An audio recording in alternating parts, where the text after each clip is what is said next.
విలువైనది ఏది? ధనమా, బంగారమా, ముత్యాలా, ఆభరణాలా? కాదు.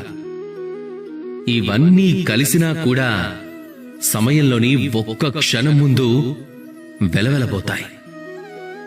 ఒక్క క్షణం అది ఒక బంటుని రాజుని చేస్తుంది, ఒక రాజుని బంటుని చేసేస్తుంది. ఒక్క క్షణం అది మీ ఆత్మవిశ్వాసాన్ని పర్వత శిఖరమంతా ఎత్తుకు పెంచుతుంది. ఒక్క క్షణం అది మీ అస్తిత్వాన్ని సముద్ర గర్భంలో కలిపేయగలుగుతుంది. సమయంలోని ఒక్క క్షణం. జీవితంలో ఎప్పుడు కేవలం ఎవరైతే మీకోసం సమయాన్ని కేటాయిస్తారో ఆ వ్యక్తిని గౌరవించండి, అలాగే అభిమానించండి. ఎప్పుడు ఏ వ్యక్తి అయితే చెడు కాలంలో మీకు తోడుగా నిలబడతాడో ఆ వ్యక్తి విషయంలో మీరు బాధ్యతతో ఉండండి. ఈ సమయం అన్నింటికంటే చాలా విలువైనది. రండి, అలాగే నాతో పాటు ప్రేమగా చెప్పండి, రాధా కృష్ణ.